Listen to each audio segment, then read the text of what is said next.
Hello and welcome to Until Saturday, the Athletics College Football Podcast. I am David Ubben, joined by our resident expert, Sam Kahn Jr. It's week 4. A lot of show me something games, including Oklahoma and Tennessee. We're going to preview the Sooners' SEC debut. Jackson Arnold, Nico Iamaleava going head to head, and we'll do even more. Talking with former Oklahoma defensive tackle and current ESPN analyst Dusty Dvoracek. Appreciate Dusty joining the show. We're going to debut a new game. Whose line is it? Not to be confused with the popular improv show. Shout out to Wayne Brady. Producer Cam will reveal a random spread, and we decide whose line is it. That's where he gets the name from. I know it's really complicated. He spent a lot of time working on the name, so we're glad he could do that. But before that, Sam, it's Arch time in Austin. The long-awaited Arch Manning debut, first start, the first real meaningful action, probably happening on Saturday. Not guaranteed, but there's a lot of conversation this week, especially considering that Arch racked up 5 touchdowns and some light work against UTSA last week. Sam, let's start here because this is interesting to me, and I think there's a lot going on. I'll just ask you the simple question, Sam. Why are people so obsessed with Arch? Well, let's start with the last name, right? It's Arch Manning. What is his last name again? Oh, Manning. Is he? Hang on a second. Is he related to? I forget their names, their first names, but they're on the Manning cast. On yeah. Is he related to those guys? Is he? Yeah, just a little bit. He definitely has more speed than his uncles, based on that. Although I will say, I was talking with our newsletter editor, Chris Branch, this week. He's a New Orleans native, and he said that some of the New Orleans people got mad when people said that because they were like, hey, the idea that it was funny to see a Manning run because they said Archie used to do that in the 70s. So fair point. He had to survive in the Saints days back then. I mean, running was a mere method of survival for Archie Manning in the NFL. But I mean, no, but why do you think? Even with the name, it is weird that he really is probably one of the 3 to 5 most famous college football players, and he's barely ever played, and people are obsessed with him. I think that dynamic is interesting. Yeah, I think it boils down to a few things. One, the last name combined with who and what position the guys that preceded him played. Both of his uncles played quarterback. His grandfather played quarterback. All of them very good. And then obviously Eli and Peyton are very much still in the national consciousness because they're on Monday night doing the Manning cast every week. So that's one part of it. And he plays that same position. The second part of it, I think, is the recruiting status. Anytime you have a guy who is a 5-star recruit, which Arch was, and he was number one quarterback, number one quarterback, and by some services, the number 1 recruit overall in the class. That brings a lot of intrigue no matter who you are. And he brought even more because it was a Manning. And 3, he's at a big time SEC school now. It's kind of weird to say that because Texas is his first year in the SEC, but he's at a big brand name program. And so far, the talent seems to lead us to believe that he's pretty good. I think the recruiting status, you think he's good, but we know how inexact it is. But now the limited action that we've seen, he looks like he's pretty damn good. So you get that on top of the fact that he's already in a depth chart with another guy who was, by the way, number 1 recruit in America in his class, Quinn Ewers, Heisman Trophy favorite before he got injured. I think all that stuff creates the narrative and the fascination with him. And the last part I'll give you is this. The mystery around him, because I think the Manning camp has been very intentional about not overexposing him, particularly when he was a recruit. If you remember, we covered his recruitment. He wasn't very available. He didn't talk very much. I don't think nobody in the family was really talking much. Yeah, he didn't do the camp circuit too much, so he wasn't out there like a modern recruit was. And Cooper even said that his father, Cooper Manning, said he wanted to make it like a 1970s recruitment. And they did a really good job of that. And last year, while he was on campus all year, he was 3rd string quarterback behind Malik Murphy, behind Quinn Ewers, and didn't really talk to us. We didn't talk to him until he got to the Sugar Bowl when he was the backup after Malik Murphy transferred. So there's a lot of mystery. There's still a lot of unknown about Arch because we don't really know Arch yet. We think we do, but we don't. Yeah, I think it's interesting that we really don't know anything about him. But I think there's an assumption, which is probably unfair. Well, I say probably. It's definitely unfair. There's an assumption because he's not just a 5-star recruit, not just the number one quarterback in his class, and not just a Manning, but all of those things together, that there's no chance that this guy won't be like a Hall of Fame quarterback with Super Bowls to his name when his time playing football is done, whenever that is. That might be the case. That might not be the case. But I think that there is an assumption from a lot of people that we're watching the early stages of the next great American quarterback. And maybe we are, but it feels like I don't know how many Arch haters are out there. I don't know that there's that many, but I wonder if some people sort of get rubbed the wrong way by the assumption that he's just going to be great. I know during recruiting, there was definitely a lot of conversation about if his name was Arch Johnson, if he would be the number one recruit in the country. I don't do a lot of recruiting evaluations, so I kind of stayed out of that conversation. I think it's interesting. Some of the highlights from his high school, we kind of were like, I don't know, maybe. But what we've seen from him at Texas has been really impressive in the very small portions that we've seen. Never more impressive than what we saw on Saturday with 5 touchdowns. I wrote a column today, Sam, hitting on a lot of the reasons why Arch stayed. Because when Quinn elected to stay, well, I should go back. Even when Arch didn't play really his first season, I remember at the Sugar Bowl, he was kind of facing questions about the portal window had kind of, I think it had closed or it was close to closing. He hadn't gone in. And people were like, are you not, what's the deal? You're not going to, he was getting questions about transferring, which I thought was kind of weird. I'm like, this is pretty traditional. And then when Quinn elected to come back and chase a title, those questions came up again, and it was maybe a little bit more legitimate, maybe made more sense to a lot of people. But if you're actually looking at the 30,000-foot view like the Mannings have with Arch the whole way, it didn't really make sense for 3 reasons that I laid out in the piece. One, you got a pretty good team coming back.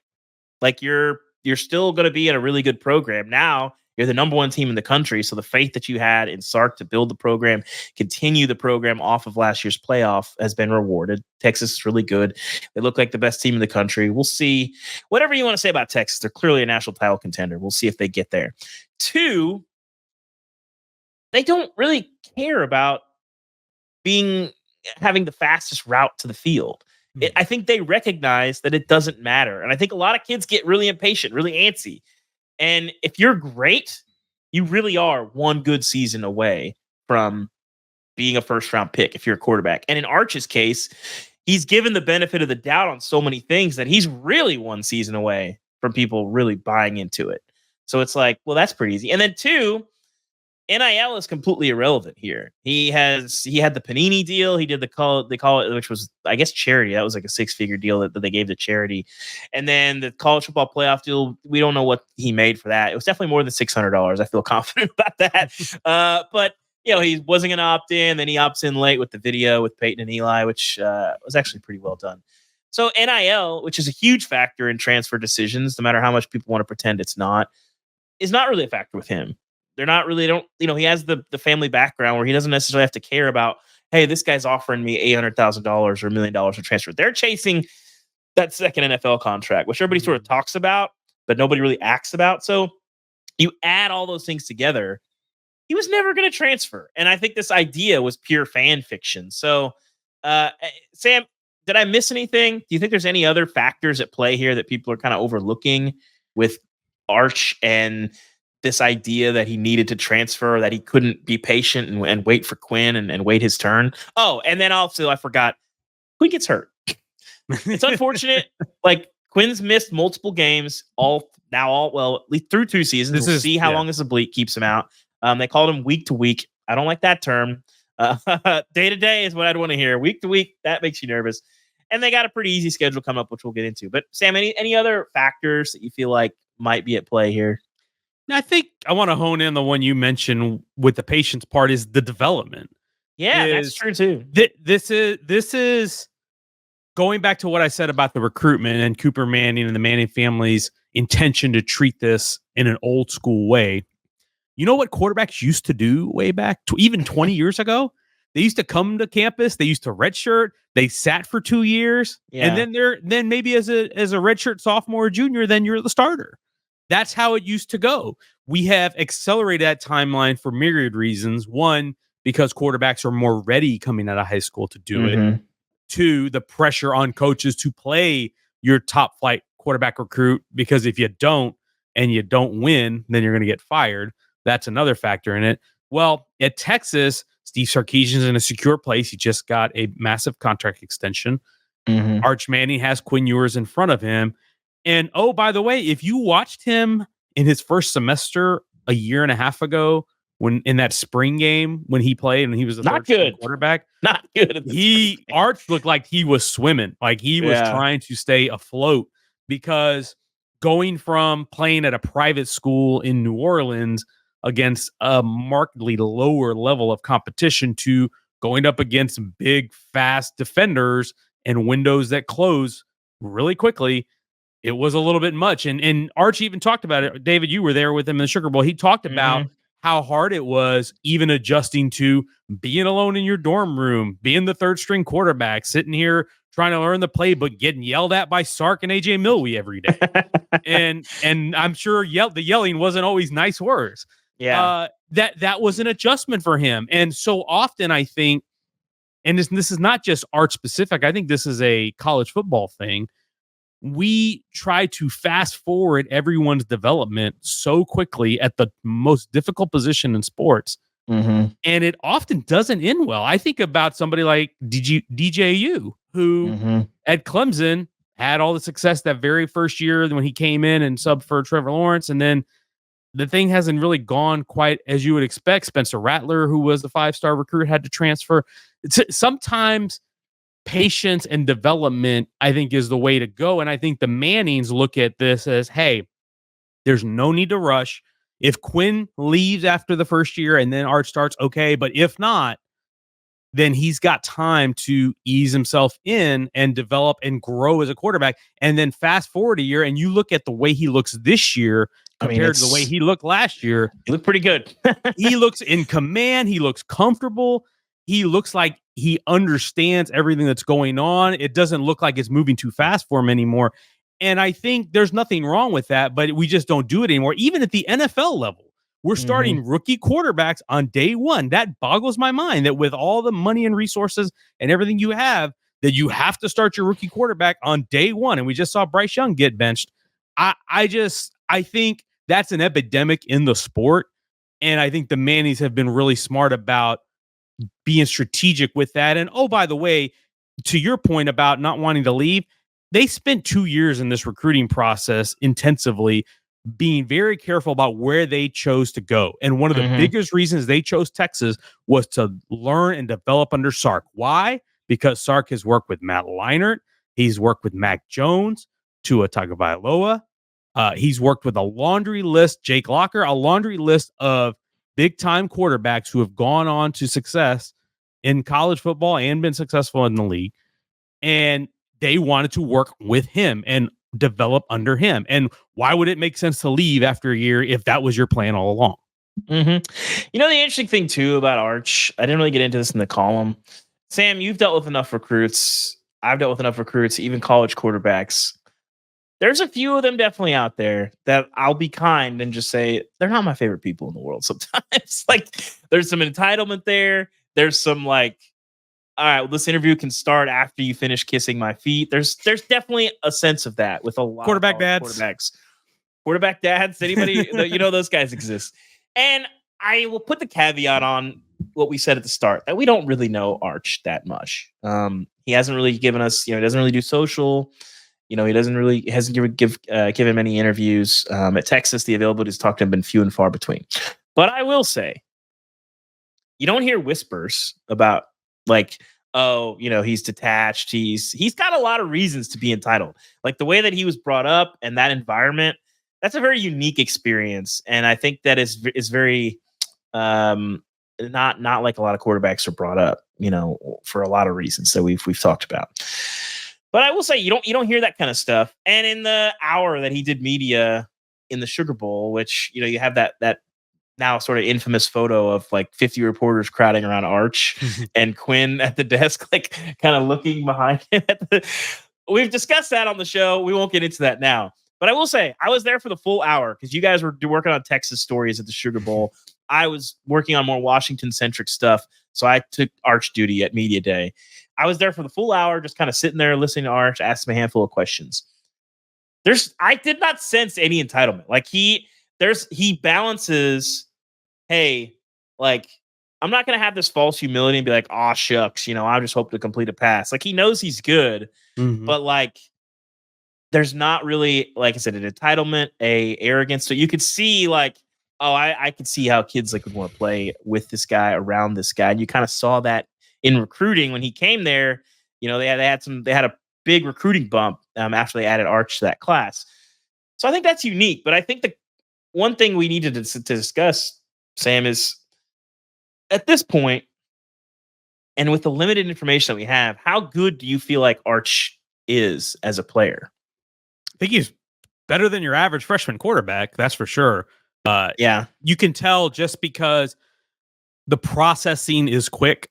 Steve Sarkisian mentioned this after the game. The very first play that he came in against UTSA, they were in the red zone, and he spit out the call to Arch, which was the same call that he was going to give Quinn if Quinn had remained in the game.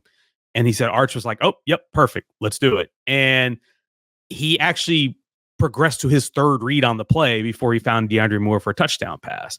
It's pretty good. So, yeah. So if you're doing that as a redshirt freshman and you're making it to your third read in that situation, you didn't have any preparation to come in. You had the 2 minutes that they were looking at Quinn before, the warm up your arm. That was it.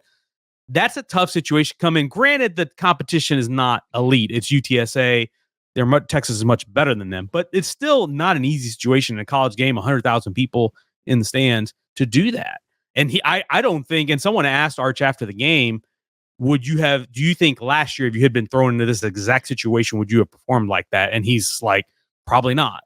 He's very self-aware that he is further along now than he was before. And then you look at the arm strength is there, the drive, the thing that struck me the most when watching him this year, the drive of the ball, the way he drives the ball down the field, the velocity, it comes out so crisp, so quickly, and he's able to, I think, make all those throws. Go ahead. I wonder how much that was mechanics that he's worked on with Steve Sarkisian, because that was listen, I'm not grinding high school tape of like recruits really ever, but like the clips that I would see of Arch, I'd be like, okay, like people that know more than me seem to really believe it, but you'd watch it and like, it doesn't really pop coming out of his hand. He's not Joe Milton, buddy. He's not Joe Milton out there. But the times that I've seen him play at Texas, it looks completely different. And I do wonder how much of that is working on mechanics in the offseason with Sark. I suspect that might be the case because his velocity looks totally different, but in the same breath, you still throw a catchable ball where it's not a fastball. Right. Layering throws. We haven't seen him have enough experience to really see how good or bad he is at that just yet. But we'll see. I think we're going to see him get a start this weekend. Maybe next week. Sam, is there any chance on planet Earth that Quinn Ewers gets Wally pipped and does not get his starting spot back? Not where we sit right now. Yes. Where we are right now, I think Quinn is securely QB1 without any shadow of a doubt. And the funny thing is I thought about this question a lot in the offseason because of what I said about what I've seen from Arch, because of his physical skill and his comfort level, his command, the whole nine. And when you remember that Quinn has had some times in his first 2 years where he's had these lulls in games, and it just kind of, he just TCU last year stands out. Yeah, even the second, third quarter of Washington in the semifinal, a little bit of that. It kind of, you miss some throws that make you scratch your head, and then Quinn does something that makes your eyes pop, and it's like, wow, that's why that guy was the number one quarterback in the country coming out of high school. But I think the Michigan game and what he did in that environment now for 2 straight years, going to Alabama last year, going to the Big House this year, and dominating wins, and him being the guy who really spurred that on. I think not that he needed to solidify himself as QB1, but I think he kind of pulled all doubt away from that question because he has now, you see, like through 3 games until he got hurt, he was playing the best ball of his career at Texas. Yeah, definitely. I would agree. Completing like 74% of his passes. The decision making is so much better. You see his footwork is cleaner.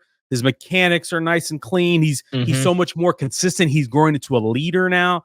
So I don't think now that he is at that level, and he has shown in the past that when he's injured that he does take care of business in rehab and he comes back ready to go right out of the shootout. I think back to his first year, he missed 3 games in Red River shootout. Bam, he came out and played a terrific game against OU in a tough environment. So because of all that, and then, oh, by the way, you add 3 years of experience in this system with this offense, I think there's no question about it. Now, if they were to struggle down the stretch this season and they hit a little bit of a valley and he struggles and Arch has looked good in a couple of games, maybe it's a question, but I still don't think it is, just because Steve Sarkisian has stuck by him even when Quinn has struggled, especially I think back to his redshirt freshman season. He had a 3-game stretch there right after the Red River shootout where it was a little bit rough and people were asking, I think people were bagging on Sark for sticking with him. And Sark stuck by him. And I think Sark will stick by him through the end here. Let me lay this scenario out for you, Sam. Let me lay this scenario out for you. I think Arch could go 25 of 25 for 400 yards and 6 touchdowns against Monroe, and 31 of 31 for 350 and 4 touchdowns against Mississippi State. I don't think that really matters. I don't think that really is going to do anything for this spot. I think I'm with you that I think Quinn is locked in. There's not going to be any conversation about him not getting his job back. But if Arch does that or something like that, where he just looks excellent the next 2 games, which he may or may not, we'll find out. You're probably going to be there on Saturday to see him against Monroe in person.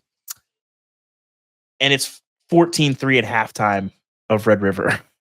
And Quinn has thrown a pick and the offense looks kind of lifeless. And you just try to hit something. You try to find a spark. You come back and you win that game. That's the scenario where this gets kind of messy. Because at that point, we saw this with Spencer Rattler and Caleb Williams. People thought the same thing about Spencer Rattler. As flawed as he was at Oklahoma, like, well, Caleb's going to be special. Caleb's going to be unbelievable. And yes, obviously, seeing the rest of how Caleb's career played out, those prognostications were correct. But you forget that we literally had never seen the guy play football. He had played almost none. He comes in at Red River, rallies them for the win.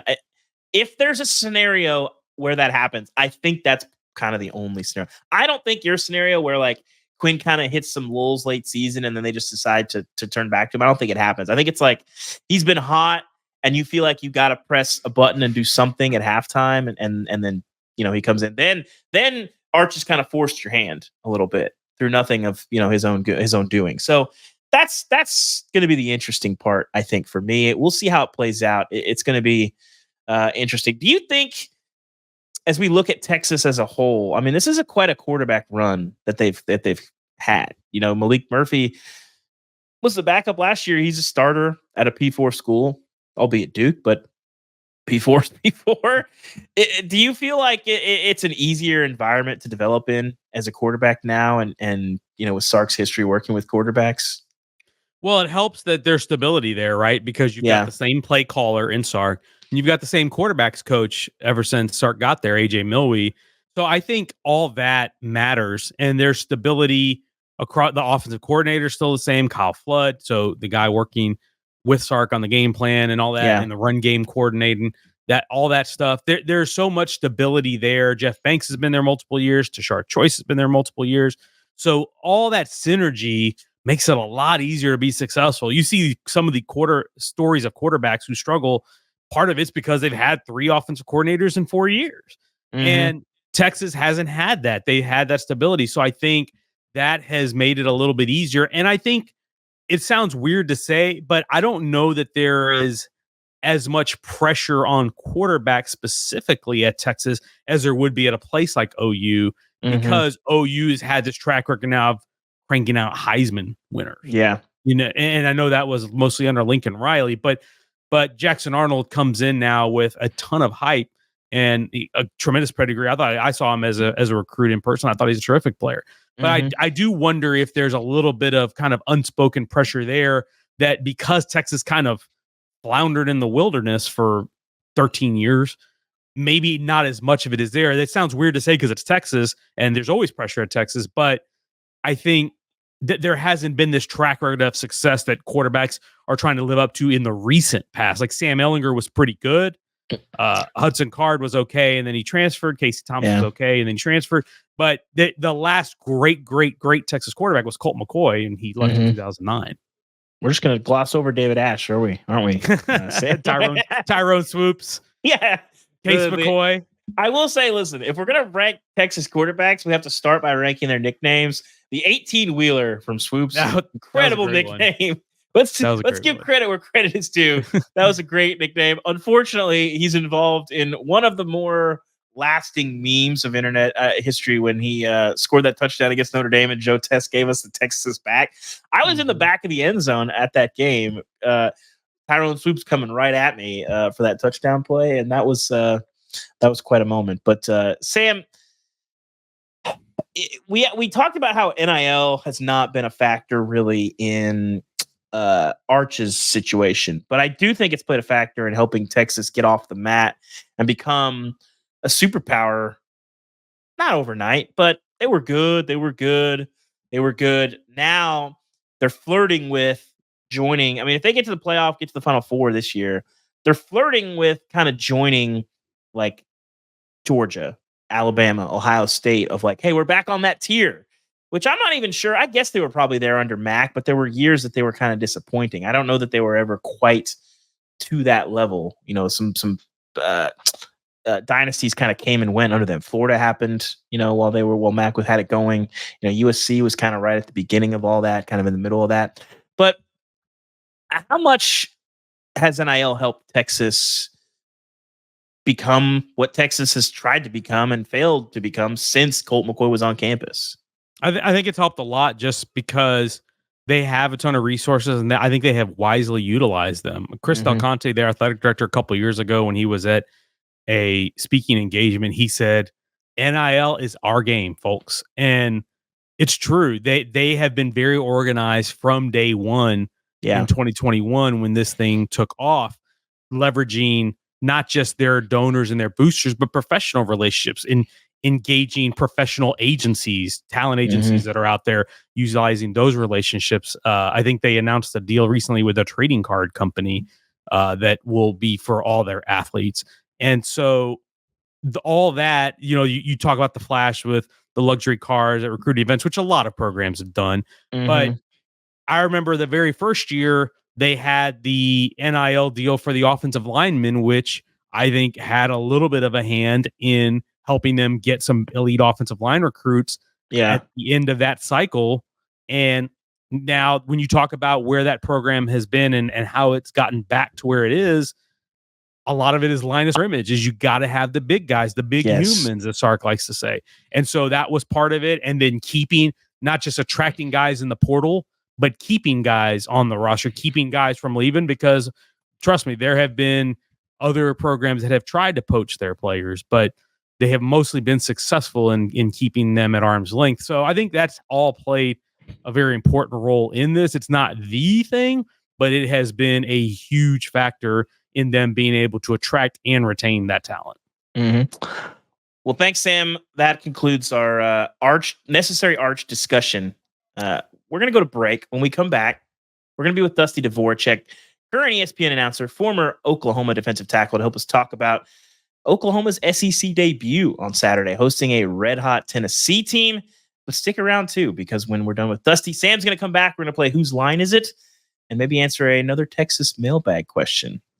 Plenty of chatter on week 4. Stay right there. We'll be right back. All right, welcome back to Until Saturday. We are joined by Dusty Dvoracek, ESPN's finest OU legend. Dusty, last time we saw you on the broadcast, you are trying to hit a softball. And, it was a good attempt. It was a good attempt. What's harder, tackling a running back, 240 pounds, flying through the hole, or trying to hit a dinger off of a softball pitcher? Oh my gosh, dude, 240-pound running backs, they drop like a sack of potatoes. That's no problem at all. Hitting a softball for a guy that never swings a bat is an impossible feat. Now, I thought I did a pretty good job with the underhand toss, little beer league softball, hit several out, but they put like a legit OU softball pitcher in there. She's throwing rise balls, she's throwing drop balls, she's throwing off speed stuff. I mean, I think there was 20 pitches. I contacted 3 and I put 1 in play. Like, okay, you got to be honest. I'll take it. That's better than I would do. I grew up playing a ton of golf, and I don't know what it is. I can't hit a moving ball. Like, I just lack that skill set entirely. It's really embarrassing. I can't do it. Even like a beer league softball, like there's something about my body that it just does not work. So I'm impressed. My hat is off to you, Dusty.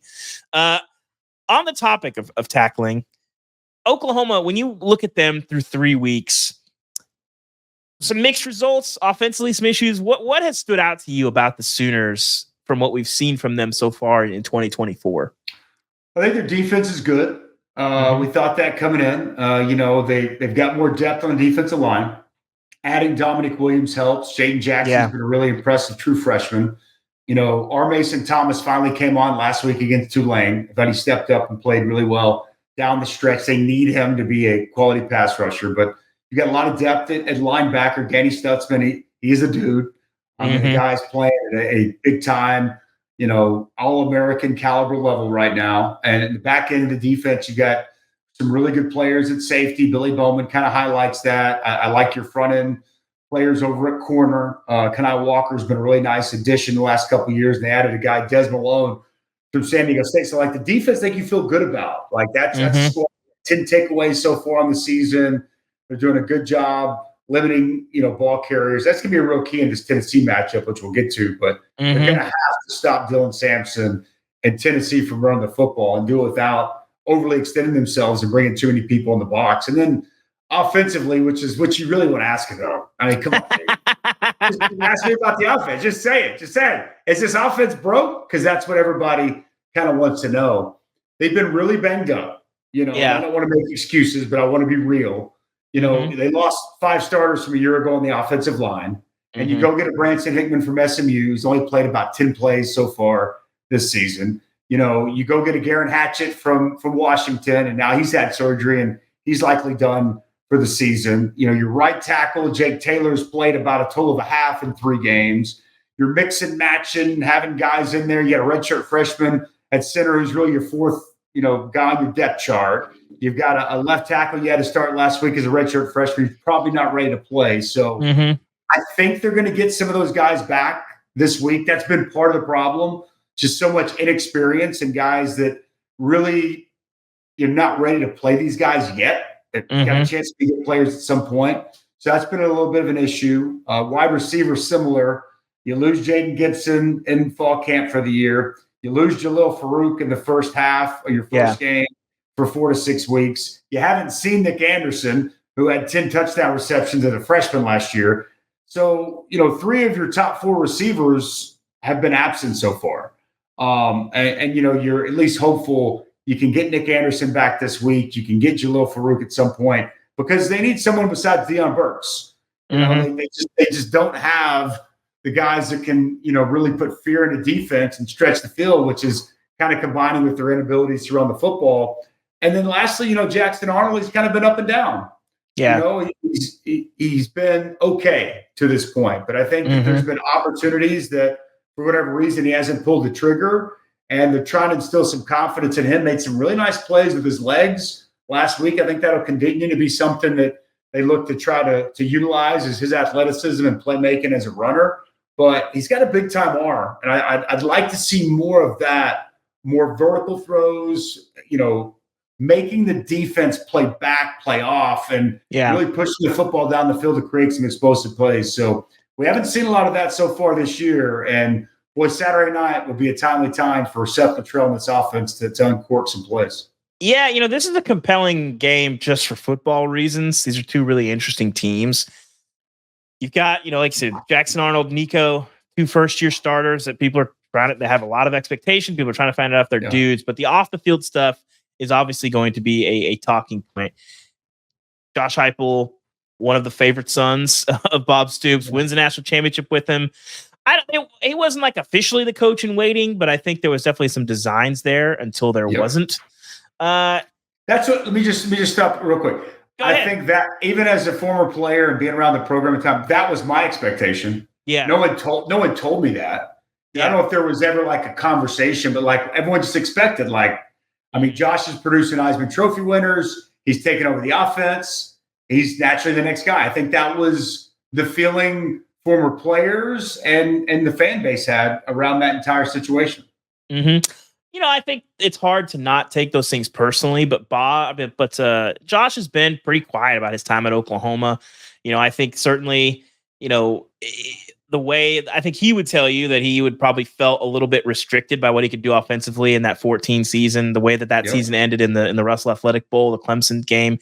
And then for Bob to kind of bring in Lincoln and hand him over the reins, let him kind of do whatever. I think that there was some frustration there, but Josh has been really quiet about his time.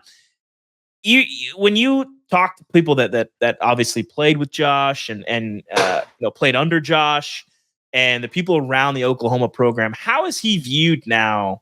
You know, it's been a decade since he's been associated with the program, but still a guy that, you know, won the last national championship there. How is he viewed? He's appreciated, respected, and I know that, and I know Josh well, and I know that former players, teammates, and people around that I know are happy for all the success he's having. And so, you know, I think that he's talked about in the highest regard. He's respected and at the highest. I mean, I think he's one of the most important players in the history of Oklahoma football. Yeah. That's how I view Josh Heupel. And, you know, I also think to his credit, you know, it's interesting. Things happen for a reason, right? Is Josh Heupel as good a coach today if what happened didn't happen? Maybe he is, but maybe he's not. Because I can tell you that fueled him. Yeah. That fueled him 100%. He changed his offense. Yeah. He went and added more offense to it. What you see now at Tennessee was not at all what he was running at Oklahoma. Even at Utah State, his 1 year after the Oklahoma year, they weren't running that. You know, this was something he brought with him to Mizzou. So yeah. Correct. So like, you know, and I'm just so happy Josh had the success, but like, you know, he wanted to go prove that he was much more than, you know, the end there at Oklahoma, and that he could get it done and he could get it right. And to his credit, he went and he worked and he grinded and did an excellent job at Missouri, did an excellent job at UCF. And I think it goes without question what he inherited to where Tennessee football is at. Yeah. I don't know if anybody's given him the credit or due that he truly deserves, because with second year, he takes a program that had been run off into the ditch to an 11-win season and winning a New Year's Six game. So and now he's got his best team right here in front of him. So I'm just unbelievably happy for him, and the fact that he took a real negative in his life and he's now turned it into this amazing positive. And now he gets a chance to bring this team back into Norman, Oklahoma, as Oklahoma kicks off their SEC status, and just to see exactly where they're at. And so many people will be judging, is Oklahoma ready for the SEC? And this is that litmus test. And boy, with all the fanfare and College Game Day going to be there, Herbie and Fowler and ABC primetime, it's just the stakes are so high. The lights are going to be shining so bright. And I got to imagine Josh feels really good about the team he's bringing into Norman. So I look at it like this. I mean, Oklahoma fans don't want Josh Heupel to win this game. They obviously want their team to win this game. But I do think that there's going to be a lot of appreciation and, you know, just probably, you know, a lot of emotions, I think, on Saturday night there in Norman, reflecting, thinking about what Josh has meant to that program. And obviously, once that ball is kicked and toe meets leather, it's going to change a little bit. And you're going to have, obviously, both these two teams going after a victory. I think Josh is one of those guys in the coaching profession that's like easy to root for. You know, you talk to coaches, you can get a pretty good sense of like, there's coaches who win and people respect them, but they don't really like them and like find them kind of distasteful. And then there's coaches who, win or whatever. They're sort of two scales that you're graded on. And I think I've talked to enough coaches over the last, 15, 20 years I've been covering this sport. I've never heard a coach say a negative word about Josh, like at all. I think he treats people well. And I think when you go back to how he's viewed at Oklahoma, I think that's sort of echoed in how he's remembered in the program versus other coaches who don't treat people well. And I think that some of that informs a lot of that, despite, besides even what he did on the field as a player and on the field as a coach, I think. Well, he's a good person, first and foremost. He's about the right stuff. Like you said, he treats people the right way. And that takes you a long way in life, not just in coaching. Mm-hmm. But we definitely know plenty of coaches that don't handle themselves that way. And that's just who Josh is, man. And that's why he is an easy guy to root for. And I can't imagine there's many people outside of maybe Kent State last week kicking an onside kick up where you were. They saw it on tape. That's it. The players making a read. The players are making a read. I'm just kidding. You know what I say to that is get the onside. Like everybody goes out there, prepares, and gets ready for football games. But no, I mean, you're right. Josh is just a good man. He's a good football coach, and he's very well respected amongst his peers in the coaching ranks for sure. When you look at the QBs in this game, when you've watched Jackson Arnold closely, what are the things that you feel like you've learned about him as a player now that he's got the full-time reins? Well, he's got a tremendous ceiling. And I think you go back to the bowl game against Arizona after the picks, a couple early picks, he fought back and made some big-time throws in that game. I think even this year, you go back to the Temple game early, there's a throw he made to Jalil Farouk, got pressure in his face, gets hit, delivers a dime on an over route. But I've also seen, as I've watched it, and I don't know exactly what it is, even doing the game this past week, is it not believing in the offensive line? Is it a lack of continuity with the receivers? But, I've seen him an unwillingness to pull the trigger. Mm-hmm. There have been some throws there that he's left on the field. And, I don't know. I don't think it's that he doesn't see it. I think he sees the field well enough. And I think that's one thing that the coaching staff's trying to bring back out of him. Are you gun shy from the interceptions against, Arizona in that bowl game? I mean, he's now got a couple. He's got one in each of the last couple games, but there's just some downfield throws that for whatever reason, he can make these throws. He's just not choosing to. He's not pulling the trigger and letting it rip. So that's one thing that's been interesting for me to watch, because he can make every throw. I mean, he's the preseason #1 quarterback in the country coming out of high school by a lot of people. I mean, him and Nico in the same class, and there's a lot of people that had Jackson ahead of Nico. So I can't quite put my finger on that, and I'm hopeful that he can, because I do think that there is an extremely high ceiling that has kind of been untapped to this point so far this season. And I think that you're going to need to see some signs, some glimpses of that on Saturday night if Oklahoma is going to find a way to get a victory against Tennessee. Do you think any of that might be playing games so far against teams that they're, favored to win by double digits, and maybe he doesn't feel like he needs to cut it loose, and maybe you see a different version of him in a game that that you might need to score 40 points to win it? Maybe. When I talked to him last week, he didn't voice that to me. But that's possible. Deep down, maybe that's something that he's thinking about. But, boy, it sure felt like in that Houston game when you're on the ropes, you needed, let it loose, the time was in. It doesn't matter what you were favored by. I mean, you were in a 14-12 knockdown dragout in that football game. So maybe, and we'll see. But I do know, I've seen him practice, I've seen in scrimmages, I've seen in games, him have the ability to make big downfield throws. I just I'm anxious to see if we see that with more regularity.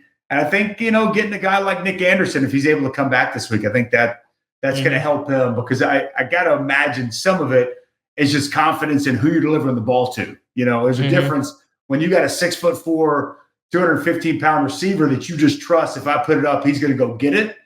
I think that changes your approach, changes your mindset as a quarterback when you do need to cut it loose and pull the trigger.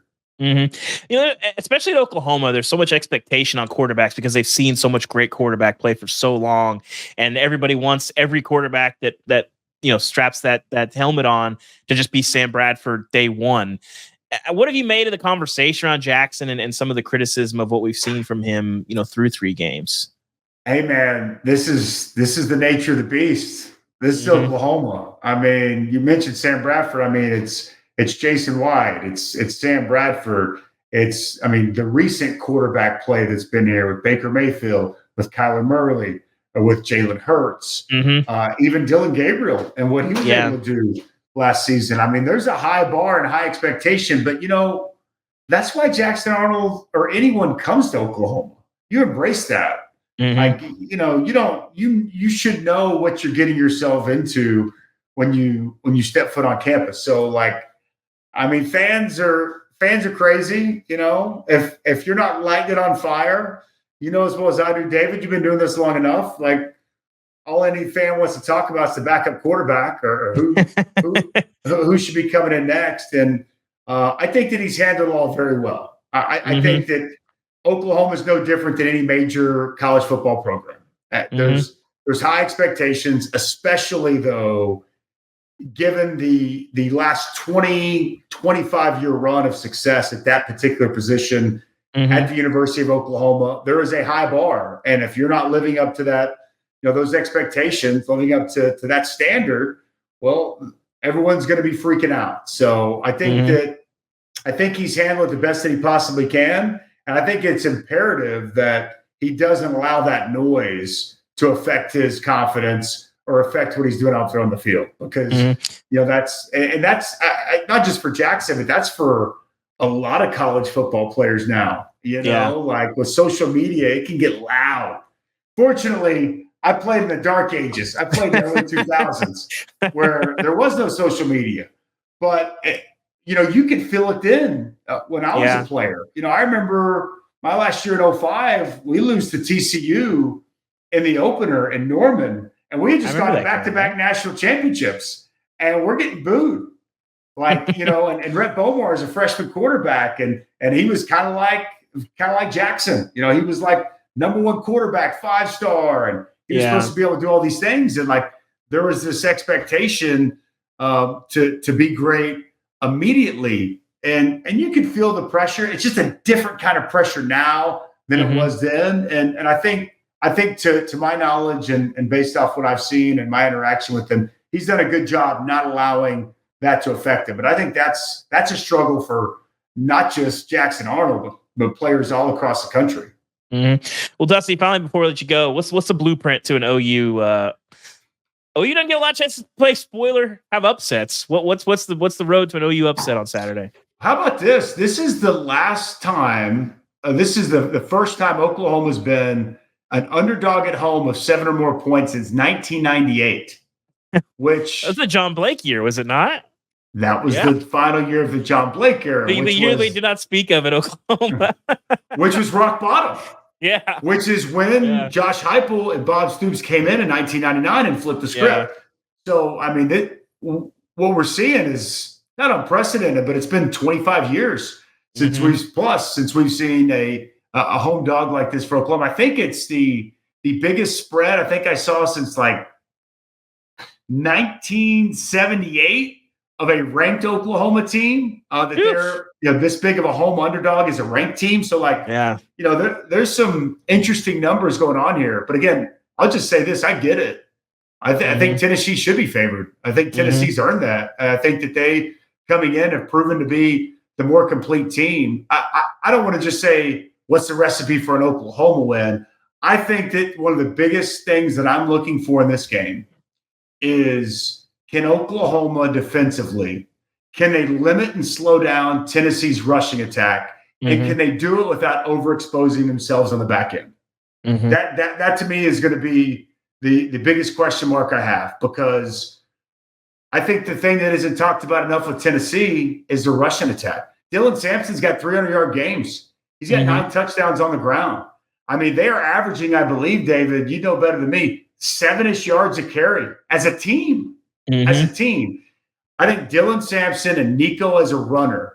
That's the other thing about him that I don't know if he gets enough credit. He can throw the football awesome. You know what really scares me? As a runner, dude is fast. Yeah. And when he gets downhill, like it's hard to account for. And you get that extra hat. And so I think Oklahoma's ability to slow down Tennessee, running the football, and to do it with a 6-7 man box at most, depending on what the personnel is for Tennessee. If you've got to load up and you got to pack it in to stop this rushing attack, I think it's going to be a long day because Tennessee's got big receivers outside.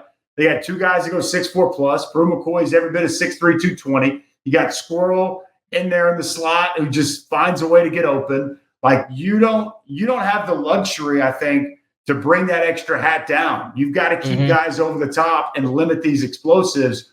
If Oklahoma can limit Dylan Sampson, limit Nico in the rushing attack with a light box, I think it gives them the ability to have success, put Tennessee in third and predictable situations, allow that crowd, that atmosphere to come to life, and allow those pass rushers to potentially get home. But if Tennessee's lining up and running the football, I think it's going to be a long day. So that's the matchup I'm looking forward to the most. Danny Stutzman, that front of Oklahoma, can they slow down Tennessee's ability to run the football? If they can, I think we're going to have a heck of a ball game. If they can't, it might be a long night for the Sooners. Yep. Well, Dusty, thanks for joining us. It's great to talk to you. Great to catch up, man. It's going to be a memorable weekend, one way or the other, in Norman for a lot of people. So thank you, Dusty. We appreciate it, man. Thank you. Appreciate you. Thanks to Dusty for joining us. It was a lot of fun catching up with him. We've done TV together in the past. It's good to hear from Dusty, and he's got a good pulse of Oklahoma. But we need to talk about Oklahoma's opponent on Saturday a little bit here, Sam. If you didn't see the news on Tuesday, Tennessee is charging fans a 10% talent fee for their 2025 ticket prices. It's already an initial 4.5% average increase, meaning that Tennessee fans are going to pay 14.5% more on average for tickets next season. What Danny White said in a release, we will continue to grow our other revenue streams and be efficient with our expenses. Sure. That's good. Be efficient with our expenses to maximize the anticipated full revenue share allotment, Tennessee said in its release. There has never been a time in college sports where revenue growth had such close correlation to winning. Sam, before we get into it, this really rubs me the wrong way. Because again, I always rip on college programs for pretending to be nonprofits when you're $1 million businesses. You've been living paycheck to paycheck for a long time, and it is really distasteful to me to pass along these greater expenses onto the fans. The fans should not have to pay. You're already asking fans to pay for players one way, through collectives. You're out there, you got to donate to our collective. You got to donate to our collective. You got to donate to our collective. Okay, well, now it's not even really a choice. If you want to come see our games, you're going to help us pay the players. Meanwhile, again, you got these facilities that are 9 digits. You got coaches getting paid 8 digits a year. Nobody's going to take a pay cut. I understand all the reasons why it happens, but I think to make it this explicit, it really rubs me the wrong way. Sam, am I just being a hater? There's 2 things here that I'm going to attack. Number one, and there's 2 sides of the coin. Number one, I do not have a problem with being transparent and saying we need to add this fee to pay for the players, as long as that money goes to the players. Okay. Now that's an interesting question. Yeah. We have spent too long in the history of this sport exploiting players. So as long as the money is going to players, I don't have a huge problem with it. Now, for the caveat, I just looked up Tennessee's athletic budget for the 2023 fiscal year. You want to take a guess at what that was? Are we talking about the total revenue? Yes. I'm going to say 187 million. You're really close. $191 million. What do I win? Do I get the extra $4 million? So let me ask you a question, Dave. Do you believe it takes $191 million to run a college athletic department? Here's the thing. This is what I always point out to people is that if you ask administrators, they will say, yes, yes, yes. we're trying to stretch it. Well, how'd you make everything work in 1994? Let me read you the budget for the Tennessee in 2005. You want to know what Please the Tennessee budget was in 2005? I'll say 72 million. You were really good. 71.7 million. Really good. Okay, so I understand inflation is a lot, but that is way beyond inflation. Yeah, it is not. Yeah, we have not gone that far off the meter. So how did we get from 71 million was enough to run an athletic department to 191 million now is suddenly not enough? Well, it's because the TV money was exploding, and you have to spend that money somewhere, and you're committed to facilities, you're committed to coaches. You should. That's the problem. The money was not going to the players, and so they found all these other avenues to put it in, and now they don't want to take it out of those avenues and give it to the players. They want to say, "Hey, fans, you come, guys, and come give us the money to give to these players because we're broke. We have $191 million to run this athletic department, but we're broke." And I want to make it clear, I'm not just picking on Tennessee for this because everybody's doing this. This is Florida State's wide issue. Florida State is trying to leave the ACC for more money in the SEC and crying broke because 170 million or whatever it is that Florida State revenue is not enough apparently. They got to keep up with the SEC. And we've all been fooled by athletic departments and athletic directors and school presidents to thinking that we just have to keep sinking money into it. Some of us have been fooled, Sam. Not all of us. This is a spending problem from college athletics departments. And so because you had a vacuum and nowhere to put the money for so long, they put in all these other revenue streams, all these other expenses, and they do not want to pull back on them. And now I understand too, we don't want to pull back on the people. Like if a lot of people have to lose their jobs, that stinks. Or if a lot of athletes have to lose their scholarships, that stinks. But the problem is we were irresponsible the whole time because we were meant to show no profit and no loss all these years. And even when the TV money was coming in at 8 figures a year and still is, and I wonder if it'll come to 9 figures a year. It could get close in the next 15 years. I would not be shocked if we saw that. It is kind of gross. And I would understand this more if this was North Texas doing this, because guess what? North Texas is struggling to make it. And to keep their players, they may have to add some fees somewhere or do some things to help keep their players. Tennessee is not broke, and they are not struggling, or they should not be struggling for money to pay these players. And I understand this is a $20 million line item that's coming next year, but this is a problem that has been brewing in college athletics for 2 decades now, ever since the TV revenue exploded because everybody just took the money and spent it on facilities and coaches. Well, there's always the Saudis. I'm sure that'll be fine, Sam. They'll bail us out. It's time to play Whose Line Is It? Producer Cam is going to come in here and give us a line, and Sam, we have to guess who it belongs to. Yeah, as you astutely pointed out at the top of the show, David, this took a lot of time to name. And it was really creative process, rewrites. I'm a little concerned now because of how well you guessed Tennessee's revenue the last couple of years. How well, I'm even surprised at myself because I was looking at the total revenue numbers for a story, or I can't remember what it was, like a couple weeks ago, the 2023 revenue. So I remember there was only 3 programs over 200 million, but I figured Tennessee was in the top 15 somewhere. But the 2005 was a pure guess, but I feel good about that. That was pretty good. I'm impressed. That was really good. You deserve a cookie for that, buddy. If that's an I'll indication, hit one up after this. Maybe I'll Uber Eats one when I get off the show. Yeah. If that's an indication how you'll perform here, this game may never come back because you're going to sweep it clean. But essentially, I'm going to give you guys each a spread. I'm going to give you 3 games to pick from. You decide which game it belongs to. And all these lines are presented by our friends over at BetMGM. So the first spread, minus 20.5. Does that spread belong to UNC James Madison, Clemson NC State, or Temple Utah State? In those selections, if you need a refresher, at the bottom of our rundowns. I think it's got to be Clemson NC State. NC State loses Grayson McCall. He's hurt. I'm not sure how long he's out for. UNC is got their backup quarterback, Connor Harrell. So they're not going to be a 20-point favorite against James Madison, even a rebooted James Madison. And Temple and Utah State are both very bad. There's no way that they're going to be separated by that many points. So I definitely think it's Clemson who sort of woke up the baby last week or 2 weeks ago with destruction of App State.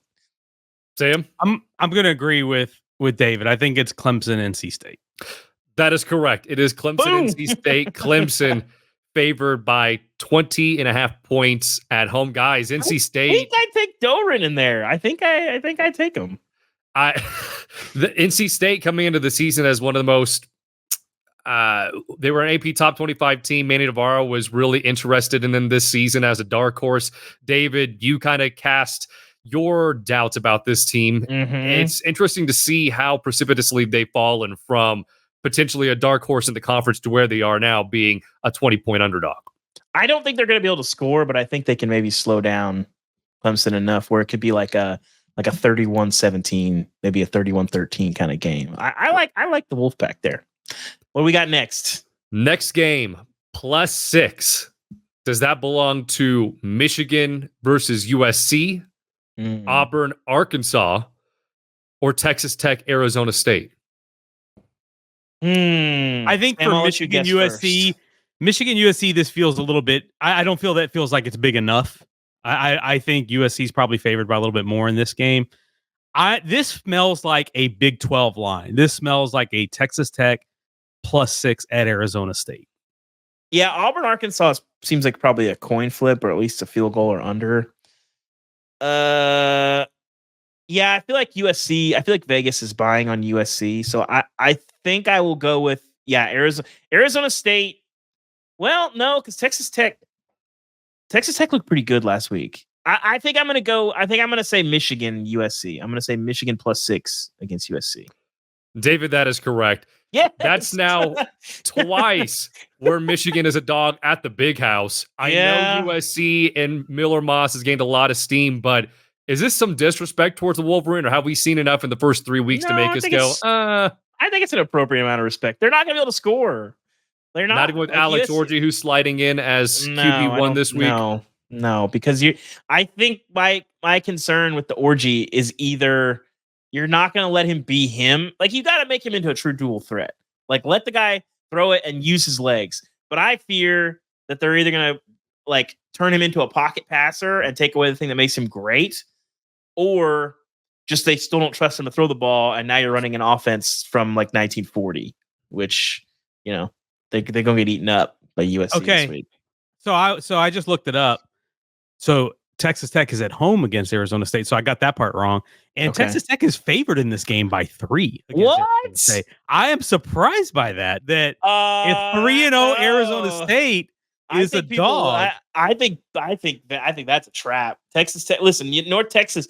I could see North Texas last week shifting that line, but North Texas is not that good.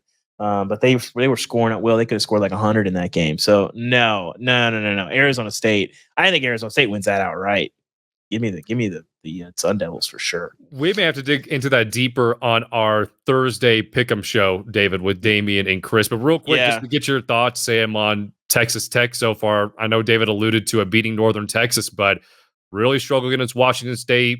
Barely escaped against Abilene Christian. Arizona State, they've been spunky. Kenny Dillingham has the team on the right track, but they did just beat Texas State by a hair. Like, it's still considered a Texas State Super team. Bowl. That's their that I think is underrated. That whole factor. Texas Tech is not going to be up for Arizona State. Like the fans in Lubbock are not going to care. But if you're in San Marcos and you get a P4 team in your house, you're like the Arizona State felt it. Like Texas State, they made them feel them, and it still didn't matter. They still won that ball game. So props to Kenny Dillingham and the Sun Devils. Here's what I'll say about this. Arizona State has been the biggest surprise in the Big 12 so far this year because we picked them last 16th in the conference and they're 3-0. And not only are they 3-0, they're playing good, clean football. Like Sam Levitt's been excellent. Cam Scatteraboo. He's been terrific. And I said this last week after watching him against Texas State. Trying to tackle that guy feels like a miserable existence. Yeah. Like, I would not want to be tasked with doing that. But it's basically like if somebody hit Derek Henry with a shrink ray. They have played good disciplined football, and I like what I've seen from them. Texas Tech has been the opposite, where I felt like they were a mess the first 2 weeks. They were undisciplined, penalties all over the place, defensive blown assignments. But last weekend against North Texas, and I know it's North Texas, that was a good palate cleanser for them. So I can understand some of the optimism because they looked last week like I thought they would look coming into the season. not playing with their food for 2 weeks. So this game is going to be really fascinating for me. Mm-hmm. All All right. Finally, Cam, what do we got to close out? Last one, -2.5. Does it belong to TCU, SMU, Washington, Northwestern, or Boston College, Michigan State? I could see that. That could be the skillet. I also just realized that Washington Northwestern is a conference game, and that it's every now like once or twice a week. There's something that hits you in the face where you're like, "Wait, what?" I'm like, "Oh yeah." I'm gonna say that BC should probably be like a. I think they're probably inflated. I'm guessing BC. Well, no, because they lost last week. It might be BC Michigan. I'm gonna say the skillet. I'm gonna say TCU. A 2.5 point favorite in the skillet. That's my official guess. I was gonna say the skillet, but I think because of the situation at quarterback there and the flux, and SMU didn't look good against BYU. I know TCU just gave one up to UCF. I think TCU is going to be a bigger favorite in that game than 2.5. I'm gonna say Washington or Northwestern is this. SMU did not score a touchdown last week. That's a tough look. David, do you want to? They were off last week, dog. No, I don't think I got it right, but I'm going to stick with the skillet. I'm going Washington Northwestern on this one. David, you stuck to your guns and you're rewarded for it. That is right. TCU, the 2.5 point favorite coming off that loss to UCF, but Josh Hoover looked good. That offense with Savion Williams looked darn good. Washington Northwestern, I was blown away by this. Washington, 10.5 point favorites at home after crumbling in the Apple Cup. Yeah, I mean, Northwestern's looked not good. I don't know. It makes last year even more confusing. Northwestern has not looked good. And I think that, I think TCU, SMU, probably both these teams are maybe a little undervalued. TCU, because they're pretty good and they lost and they're going to get devalued off of that, but they're still played decent football. SMU's got some stuff to figure out. We'll see. I did just talk to Rhett Lashley earlier today, and they're working through some stuff, but it's been interesting. So we'll see. Wow. I when I first read it and I first saw it, I thought it was a skillet line, and then I just overthought it. Is BC like a double-digit favorite against Michigan State? They probably should be, but I could see Vegas downgrading them because of the taking a beating last week. Well, they didn't get beat that bad, but they were losing that game. I thought they acquitted themselves well against Mizzou. Certainly 6.5. 6.5. I'd take BC in that one. We'll see. Well, it's been a great show. We'll be back on Thursday with Chris Vanini back from Corvallis. He may have some thoughts coming off the week, and our guy Damian Harris also joining us to talk week 4. There's a lot of great games this week. If you are not subscribed to the pod, you need to change that as soon as you can. You can hit us up on Apple Podcasts, leave us a 5-star review, hit us up on Spotify, Overcast, anywhere you get your podcasts.